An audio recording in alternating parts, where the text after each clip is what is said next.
auspicious. And then definitely there's no question of moksha actually either. So there has to be dharma. So if we try to accomplish anything in this world without the dharma, and it's everything bound to fail. So this is something that Lord Narasimhadev demonstrates, because Hiranyakashipu is described, he was the original empiricist. Empiricist means one who, just like nowadays, there are many empiricists who try to conceive things just only through their perception, by their own strength. They try to achieve so many things by their own effort, their own understanding.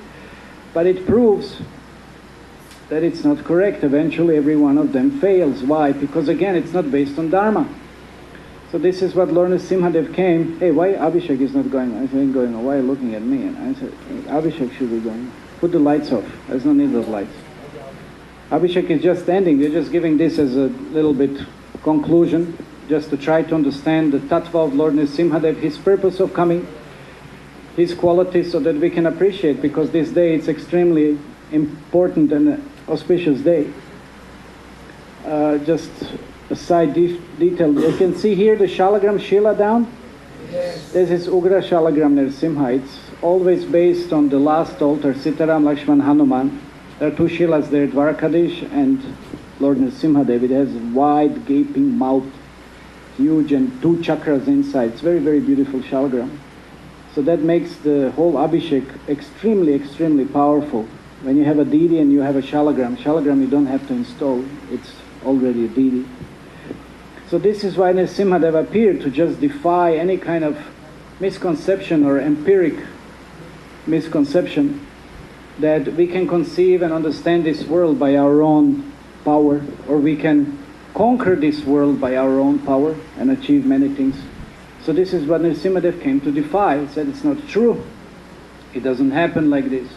Because if we are going against the laws of the nature, then it is not going to be possible to achieve anything. So Hiranyakashipu achieved immense powers. And that's very interesting. He achieved those powers how? By practicing the process. He did follow Vedas, he did follow Shastra, he did follow how to perform those austerities in a particular way, and he got enormous result. But you see, once he got a result, he rejected all the Vedas, he rejected all the Shastras, he rejected the Dharma. Very interesting. And then he failed. It didn't last long.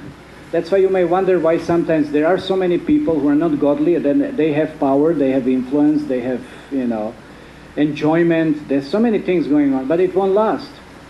It won't last, because once you reject Dharma, then that's the path to failure. Yeah.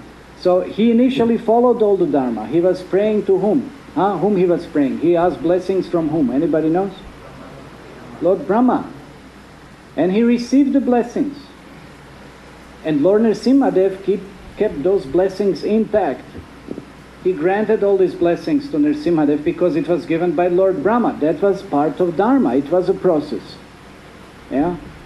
But once Hiranyakashipu decided not to follow the Dharma, then there was no obligation that his boons should remain as they were given. Yeah? That's the point. So that's why Narasimhadev came, and he very, very much more smarter, more ingenious and intelligent way, he counteracted all these boons. Yeah? Because Hiranyakashipu now, he didn't follow anything. And he was going really heavy against Dharma. He was destroying forests, he was killing cows, he was disturbing yagyas, so many horrible, sinful activities he did perform. And he was just reducing his credit or the blessings that he has been received from Lord Brahma. And as we know, he asked not to be killed during the day, not to be killed during the night, not to be killed inside or outside by the man, by the animal, neither by any weapon. So many different boons he was asking, and it was granted. It was granted. I thought he was very smart, yeah? But Narasimhadev was way more smarter. This is why Krishna, Lord Narasimhadev is Krishna, because Prahlad Maharaj prayed to Krishna. That's very interesting. So when Krishna appears in a form of Narasimhadev, That is the form which protects his devotees. Yeah? This is the form, whenever devotees are in danger, they pray to Lord Nrsimha. There are many instances, many modern day instances, where devotees pray to Lord Nrsimhadev for protection. It just, amazingly, he makes certain arrangements, and devotees are protected. So this is why he came to certify that anybody who surrenders unto me, I give the protection. Yeah? I save my devotees from whatever difficulties they're in. So when we take shelter, of course one has to take shelter. One cannot be then acting like Nrsimha, like Hiranyakashipu, thinking that by his own power he can make an arrangement or do something this and that. That is not going to work. Or like Draupadi, till Draupadi was holding with the last hand, still nothing happened. Once she raised both, then Krishna manifested. So one has to be fully surrendered. So then Nrsimhadev appeared, and he was very angry at how anybody dares to, treat or mistreat my devotee in such a way, or treat devotee in such a inauspicious, such an unfavorable way. So then he counteracted all these wounds. He appeared at dusk, right? He didn't kill with weapon, used these nails, sharp nails. He didn't kill him in the sky or the ground. He kept him on the lap. He tear him apart. Very ghastly. It's very ghastly. But that's what Nrsimhadev was acting in a ghastly way. So Hiranyakashipu was acting in a ghastly way. So Nrsimhadev just responded in the same way. So it wasn't a man. It wasn't an animal. It was Narasimha. But this is why Nrsimhadev appeared. So it's essentially a form of protection, and it's essentially a form that we require to advance in devotional life, because there are so many obstacles. There's so many obstacles. Our greatest obstacles are what? It's not this one, that one, here or there. It's right here within our own heart. Kama, Krodha, Lobha, Mada, Matsarya. It's right there within our heart. So that's why we pray to Lord Nrsimhadev. We have this prayer that we recited yesterday. Om Namo Bhagavate Narasimhaya Namasteja Stejasa Viravid Bhava Vajranaka Vajradam Shakamashan Dandai Randatamo Grasa Grasam Swaha Abhayam Atmani Bhuishta Om Shraum.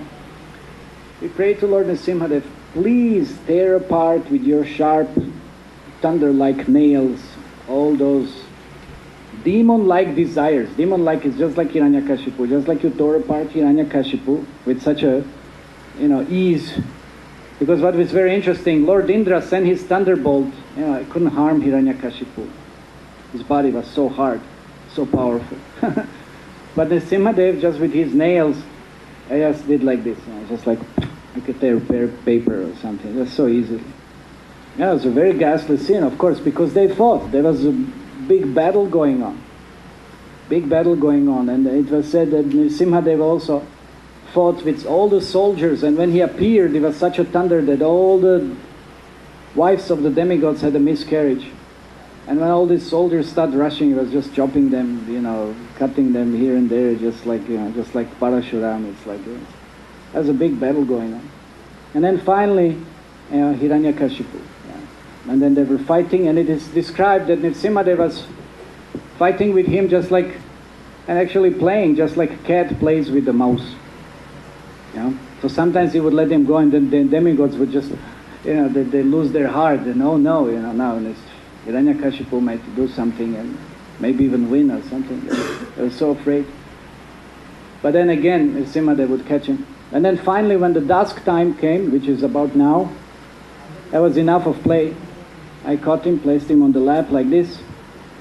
And very interesting thing, before he ripped him apart, he placed his arm on his head.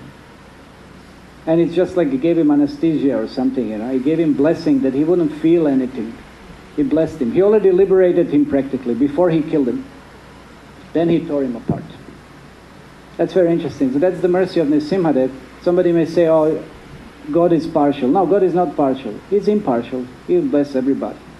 Because even later on, Prahlad Maharaj is praying, Nrsimhadev says, my dear Prahlad, please ask for some boon. Of course, Prahlad doesn't want any boon. He's just satisfied in Nrsimhadev association. He said, I don't want any boon. And then Nrsimhadev is kind of prompting and surging and said, Prahlad, no, but just, my dear Lord, please bless my father so that we may achieve liberation. And then Narasimhadev said, what your father, you're 21 generations of you're liberated, backward and forward, because you're such a great devotee. So he asked for the blessing, but already, before even he tore him apart, Narasimhadev blessed Hiranyakashipu. So he didn't feel any pain, so don't worry. If somebody is Hiranyakashipu fan, don't worry. He didn't feel any pain. He was ripped off when he was blessed by Lord Narasimhadev also. But don't act like Hiranyakashipu, that's the whole point. Because Hiranyakashipu is not an ordinary person. We know the story, who originally he was in the spiritual world. So we should not play a Hiranyakashipu, being a little demon. Krishna doesn't come for little demons. He sends some virus, this, that, whatever, somebody else. He doesn't waste time with little demons. So Krishna may not come for us. So better we act like Prahlad Maharaj, develop the devotion, because that's more blissful, it's more tasteful, it's more relishable, and it's more wonderful to act as a devotee rather than to act as a demon. Because demons are very selfish, and they harm and cause so much trouble to everybody else. It's not necessary. So better to act as a devotee and receive blessings by Lord Narasimhadev in such a way.